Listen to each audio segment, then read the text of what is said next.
Hello, everybody, and welcome. We are your landlords. My name is Piggy Banks, which is problematic for you because I never break. And I'm joined here, of course, by my associate, Burns Money. Burns, how we doing today? Burns is doing pretty good, Piggy Banks, and you know why they call me Burns Money? Because I got so much I don't know what to do with it. But why do they call you Piggy Banks, my friend? Oh, baby, because we're holding it, and I never break. It's that simple. It's just that simple. All right.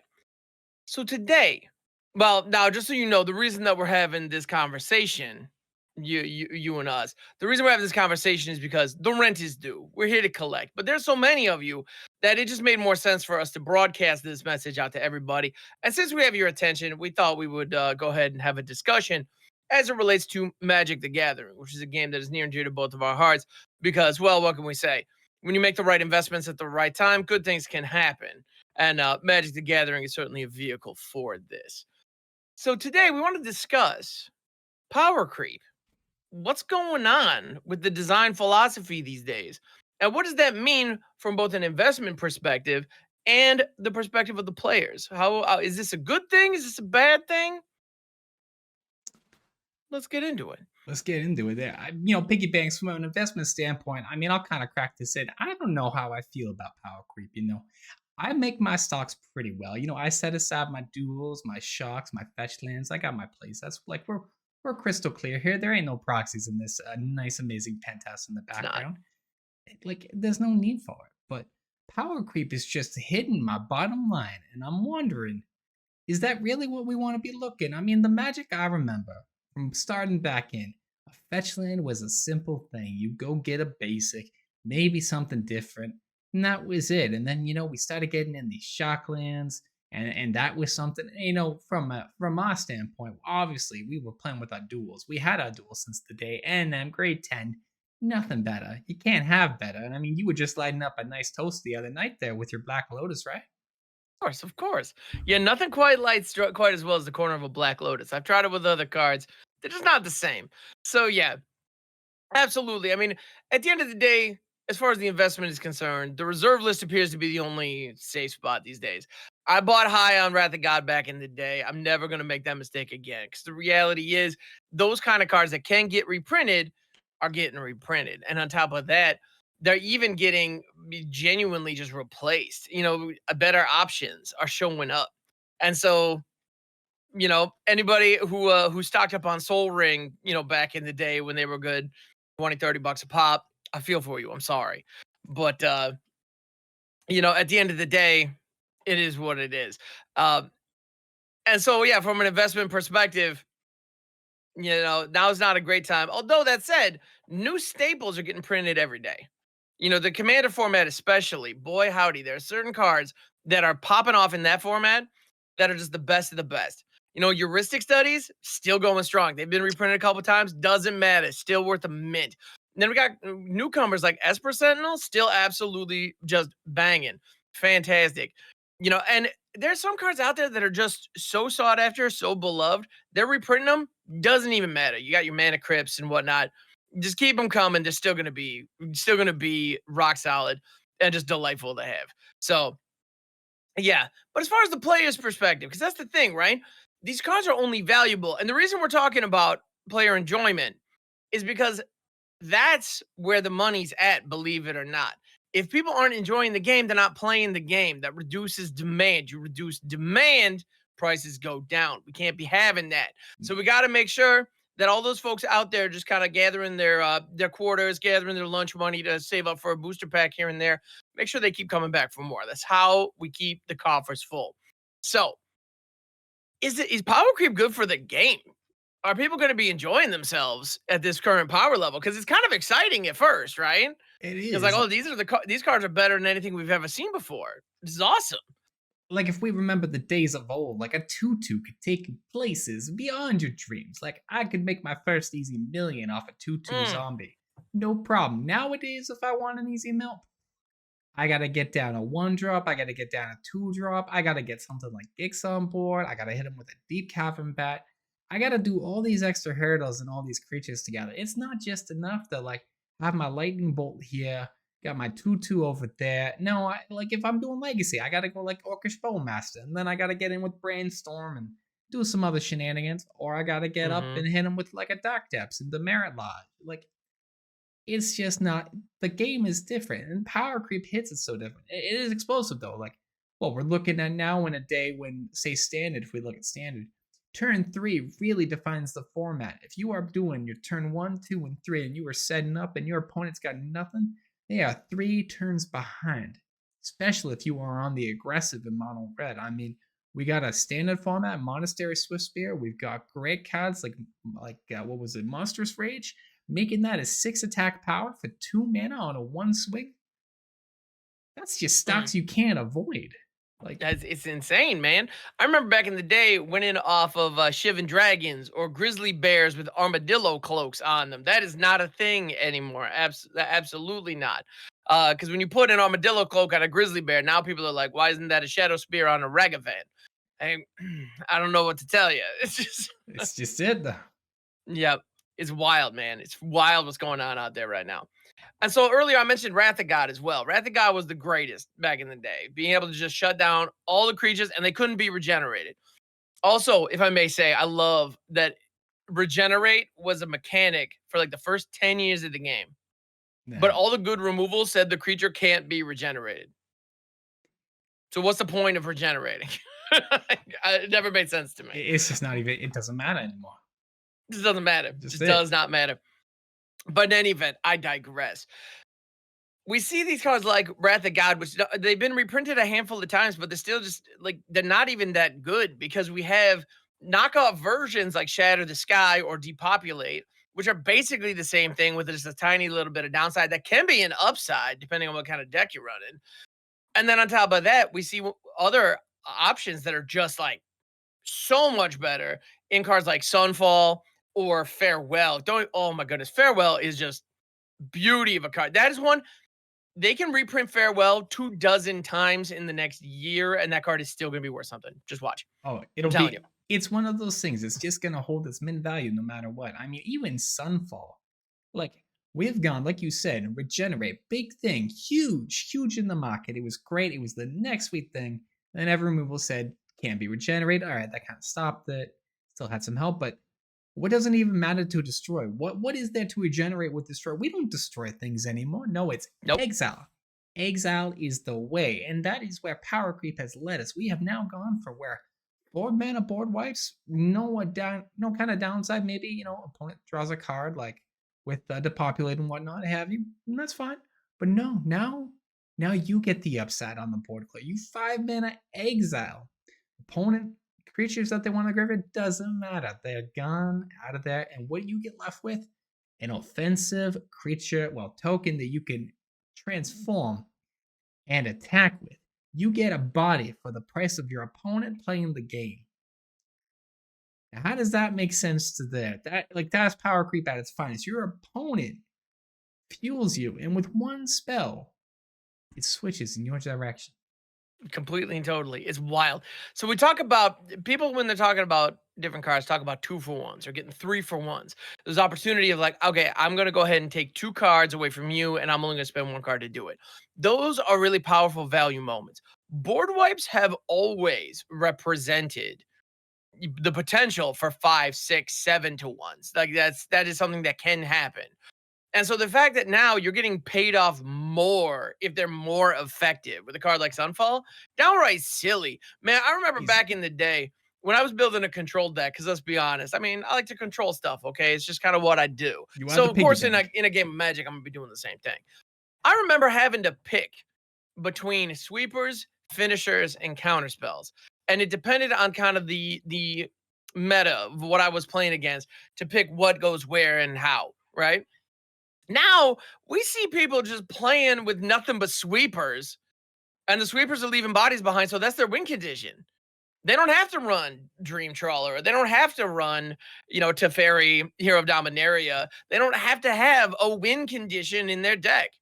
They just don't need it. And then, you also have the Wandering Emperor is another great example of a card that is itself just removal, but it can also just become a token factory if it survives. Okay, that gets to be a thing now. Like, it's wild, I'm telling you. So as a Oh, result, we see older staples, some of the best cards in the game for control, now worth less than $1. You know, you hear people talk about Sphinx's Revelation being just the absolute greatest thing ever.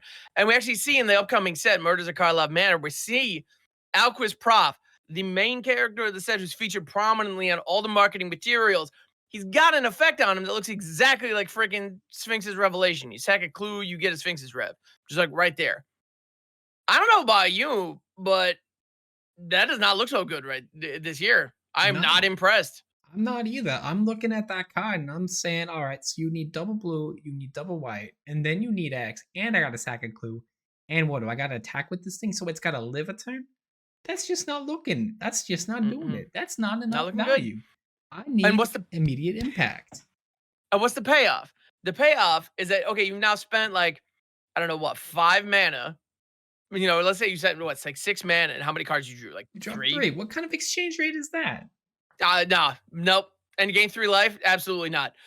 I mean, in what world would you prefer that effect over something like a memory deluge, which for one Never. card get you 4 card plus selection over the course of the game Memory deluge every day. You know what? all Doesn't day? even It's not even close. doesn't even have to be memory deluge. I can simply play a 5 mana silver screw and you draw three on instant speed. And I'm Boom. looking fine. I'm drawing three, it's going in the graveyard, and I'm looking good. I'm laughing, I'm smiling. And touching to your point about the board clears though, I remember a chat in your stream the other day, someone said there was a full board cleared deck. And suffice to say, I do not have any disbelief about that.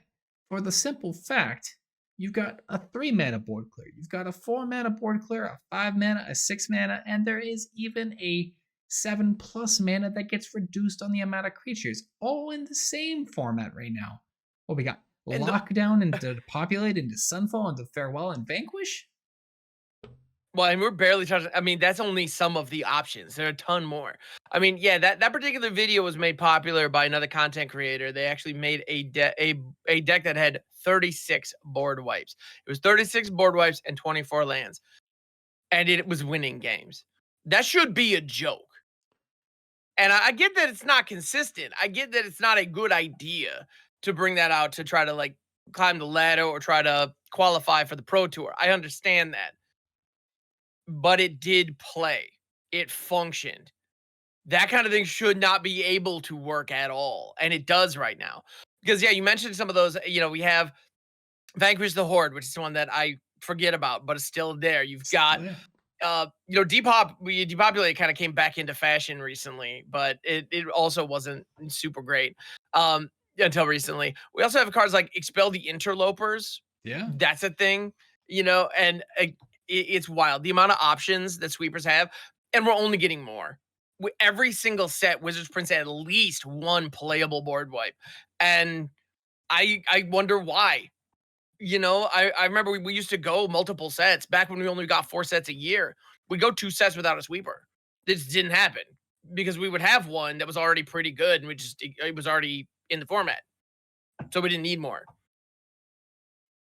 And now they're just everywhere. What is up with this? I don't understand it. It's like oversaturation in the market, and that's a problem with power creep. I mean, and it's not even the fact the board clears don't just clear the board. I mean, they're even going beyond that.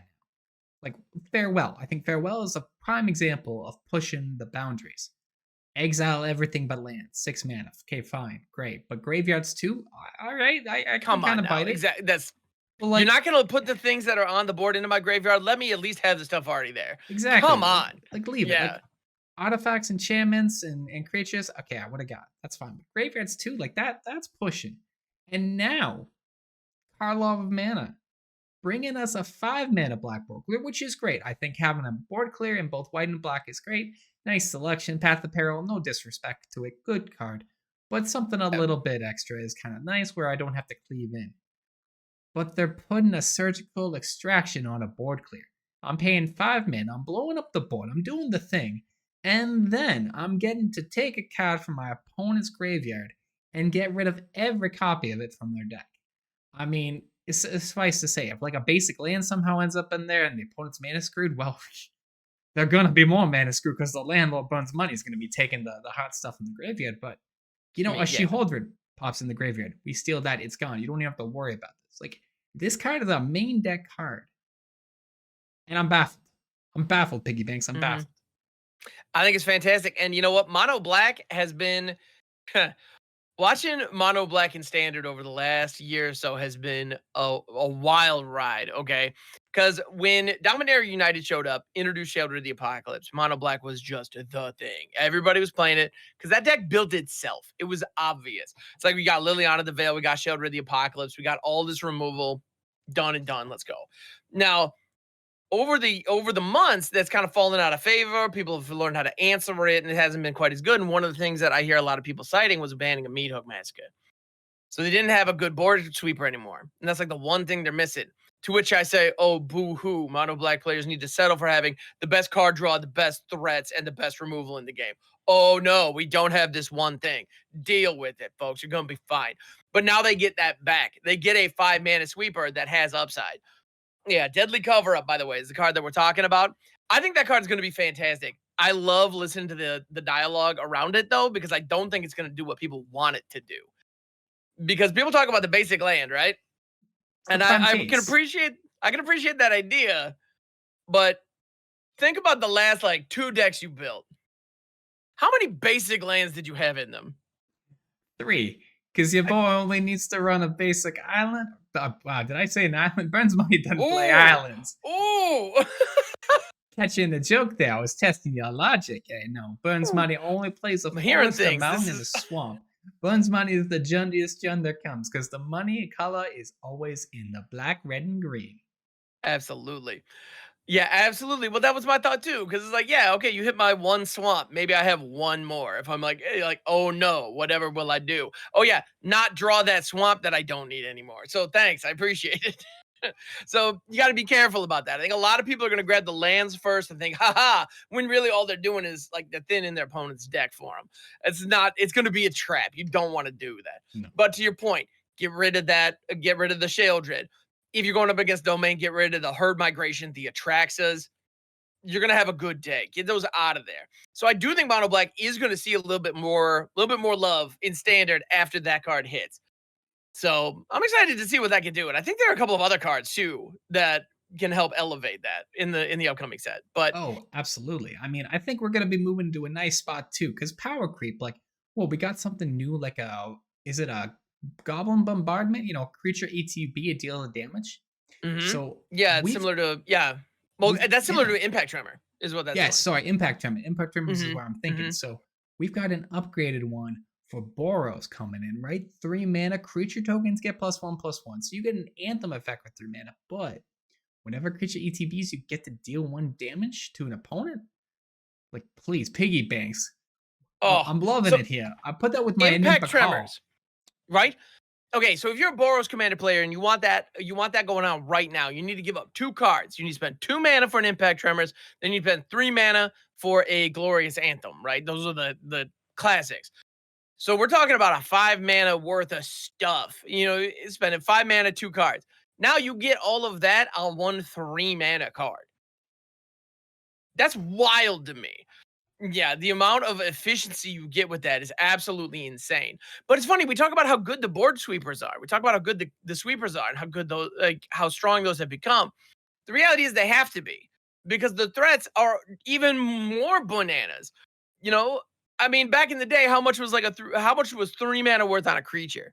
You might have got a 2/2. If you got a 3/3 for 3, it was that it couldn't block, or it was like a Mog Flunkies. You know, it had to There, attack with other creatures. I mean, that was a 2 there'd be mana some 3/3, kind of but yeah, exactly.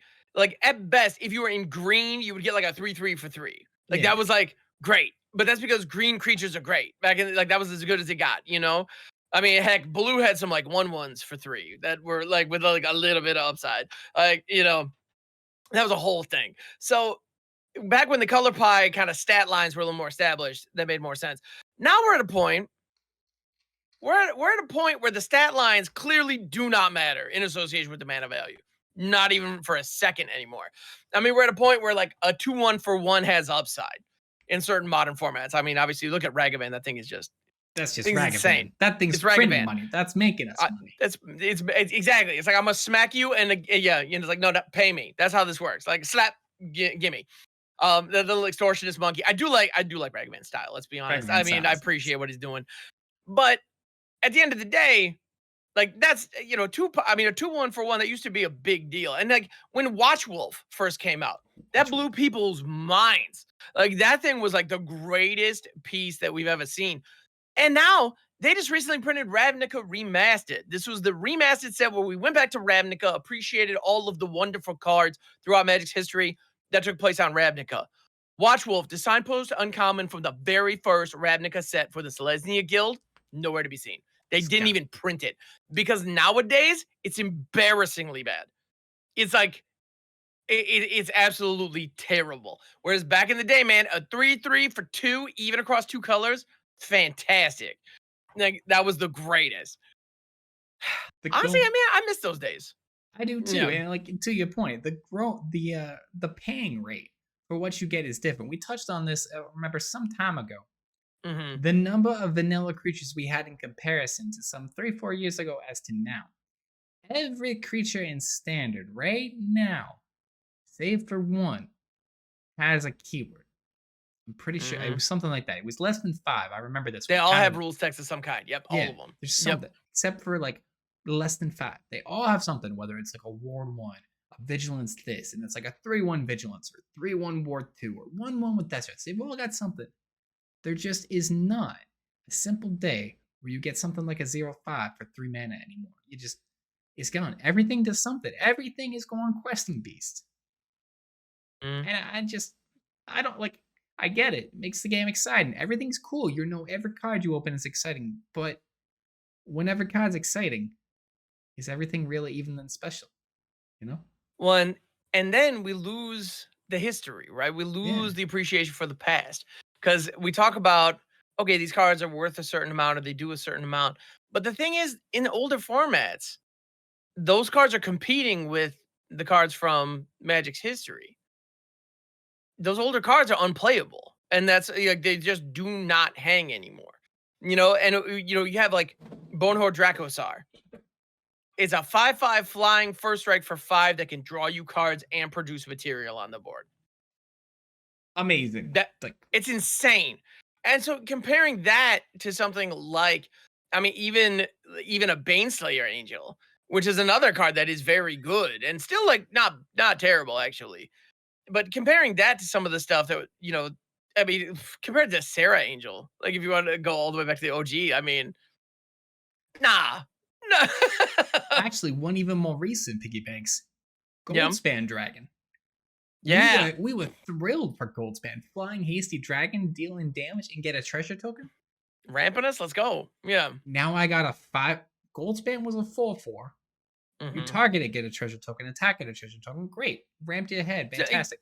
Taps for 2. Great card. But like, what do I need that for now? No, now I got this 5/5 with first strike, and I get to see 3 cards plus make a body plus make a treasure. I mean, I'm that's value. Like It's, I'm looking at value and like it's Goldspan crazy. was the thing, and now Dracusaw. We've Yep. come to a point they've power equipped a Goldspan Dragon. And that's not even that old of a card. We're talking standard from maybe 2 years ago. Right. That is wild. But you're absolutely right. Well, and the other thing when we talk about stats, there's a card. So there have been a couple of cards recently where if people are looking at the stats, just kind of goes like, wait, what? You know, and we had in Lost Cabins of Ixalan, we had Pugnacious Hammerskull. Now we've had cards like Rotting Regisaur and things that were like very large stat monsters, but they had some kind of downside. We've seen that. That's a thing. Okay, as long as the downside is fair, those are you can work with them, right? Pugnacious Hammerskull is basically just a 6/6 for 3. If you're in a deck with any other dinosaurs, there is no downside.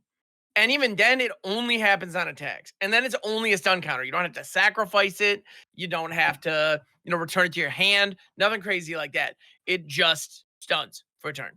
And it can block freely the whole time. You for 3 mana, you got a 6/6 defender just locked. I mean, that's insane. And on top of that, that's not even the craziest card that we've seen recently. Coming up in Murders at Karlov Manor, there's a card that has me okay. My inner, John Stompy player, because I mean we all have that in us. Let's be honest, It's is in the soul. incredibly excited. I'm so excited. The part of me that looked at Malrag, the Fury of Akum from Zendikar Rising, and was like, I'm gonna break that. That part of me is just like, oh, we got a new one in Ansrag, the Quake Mole. This thing is banana pancakes. And the reason that I say that is strictly because of its stat line. It is an 8-4 for 4, which when you hear that, you would think, oh, there's some kind of downside here, right? There's got to be. But it has it's 100% upside. And if the thing becomes blocked, you get an extra combat. I mean, Value. it's insane. It's pure value. And so it gets me to a question of what are cards worth? What's mana worth anymore? What is the I mean, thing? I mean, like to your point though, breach the multiverse. 7 mana spell. It gets you what 20 mana worth of things. Get often, yourself a yep. nice Atraxa, get in the tile, get some more free spells. Like we are just in value, and it's too much Mhm. value. We diminish the value of stuff. I don't mind power creep to a certain level. I like necessity of a game. Sometimes something a little bit better comes in. You play for the time, it goes away. That's fine. But everything has been power crept. And is there a Absolutely. turning point for us though? Can we ever go back or adjust? I don't know. I don't think so. I think there is a pantheon of cards from Magic's history that were so powerful because the designers straight up had no idea what they were doing because the game was brand new. You got your Power 9, you got your Gaia's Cradles, you've got a handful of these cards that are just so busted and so powerful that they will never get reprinted and probably never power crypt because of what they try to do. But even looking at some older cards that I would have said were in that kind of pantheon not long ago, a card like Necropotence. Yeah. You could argue that the One Ring is strictly better Necropotence. Like, you could argue that because you get the cards up front, and if you find another copy of it, it can remove the downside. And it fogs. So no big deal. Just, I mean, so like we're at a point right now where even cards like that are getting power crept. And like, that's insane. Like, Baffled. that kind Just of card baffled. draw. I mean, Necropotence should be in the pantheon of design mistakes they will never make again. And it's just not. This is the thing. And we see that with Cascade as well, where like they're doing more stuff with Discover. I mean, if you're playing in Pioneer or Explorer right now, if you get to 4 mana with a certain deck, you just win. Like the game's over, you got it. And you're getting to that 4 mana on turn 3. Well, Like, they did ban that, but like the combo oh, they does did still ban that in, exist. Yeah, in Pioneer. You're right. And they needed to because that deck was stupid. but they do still Yeah. have the the console. Like it's not turn 3 anymore. It's like if you get 2 It's treasures, a it's little slower. yeah, But it's yeah. 5. 5 is like the norm, but still slam a But they're creature willing to win. print these things. Yeah, Like they're not catching that in development. So what other insane busted nonsense is going to be coming down the way and is going to drive customers away? Honestly, for the health of the game moving forward, I am concerned. So perhaps other elements of my portfolio are going to be getting a little bit more love this year. I don't know. We'll see. But I'm hopeful still because I mean, the reality is the game is still an absolute blast and more people are finding it every day. yeah. So hopefully that continues and they keep bringing their allowance money, to the game stores and keep things moving. I think they will. Well, somebody's got to pay for the rent. We are providing in the places of play. They don't call us the landlords for nothing.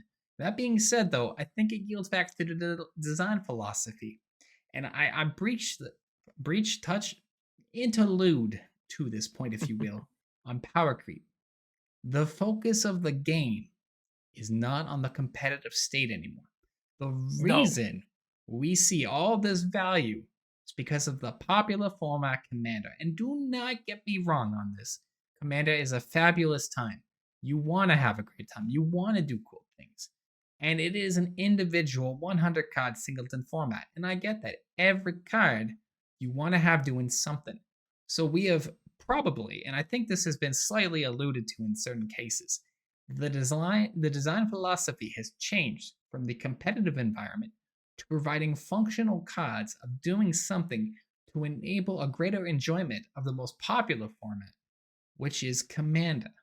Because you want your stuff doing something. If a card is not doing something in your Commander deck at this stage of life and value and play, you're not keeping it in the deck. I'll tell you that right now.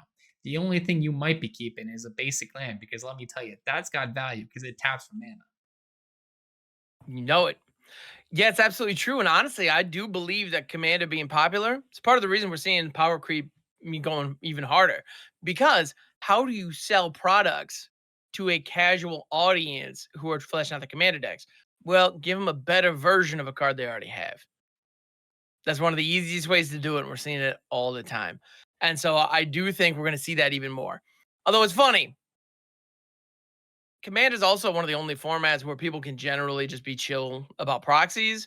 But I mean, hey, as an investor, I gotta say, like proxies are bad news. Don't trust all the people saying just print the cards. I don't want to play against your wallet. No, no, no.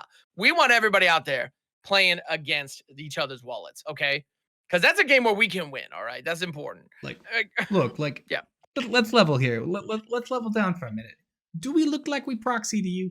Do we look like we don't have nothing going on? Keep that in mind. If you got a proxy, fine. The landlords, we get it. Rent's a little tough. You're funneling our wallets too. But at the end of the day, fund your own wallets too. This is a battle of the wallets with the landlords. We make sure we look after our own. absolutely.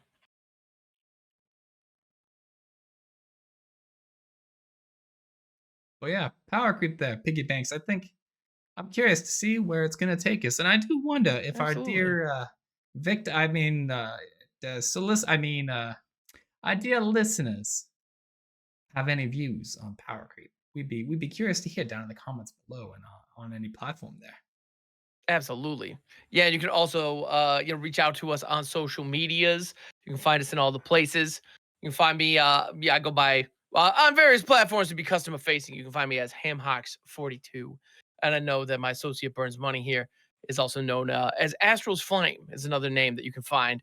So feel free to reach out with any kind of questions or any thoughts on Power Creep because we'd love to have a discussion because, as you can see, we have thoughts. So we want to Be hear with us. yours. Keep it live, keep it going. If you want to keep up and on the action, don't forget, check us out. We're live almost everywhere. I mean, Mr. Piggy Banks, so what is your schedule looking like this fine week? Absolutely. So you can find me streaming over on Twitch Monday through Friday. I'm streaming in the morning, starting at around 7:30 a.m. Eastern Standard Time. We are playing Arena, primarily standard, but we dabble. And actually, this week we do have Karlov Manor coming out, which I'm incredibly excited for. The number of I Dare You build arounds the design has put into this set are there, and I'm up to the challenge. We're gonna have a good time. So yeah. How about you? How about you, Mr. Burns Money? Where can Yeah, people yeah. find you out there? Associate and friends and fellow renters, you can find me at Astralsflame on Twitch, Twitter, TikTok, Instagram, and YouTube. I am live Sunday, Tuesday, and Friday starting at 4:30 p.m. with a little just chatting just to ease the air as we get into, similar to my associate on the standard ladder, delving into some fun creative brews, some little off-meta stuff, a lot of Jund. And on Fridays, we're always doing deck reviews. So bring me a hot brew. Let me check it out. Let me massage it a little to make it the money build, if you will. And otherwise, I'm posting up on YouTube, getting you the best of 3 way to play, and we're doing the thing. So keep on listening because a rent will be due next week, and you can be sure your landlords are here to collect.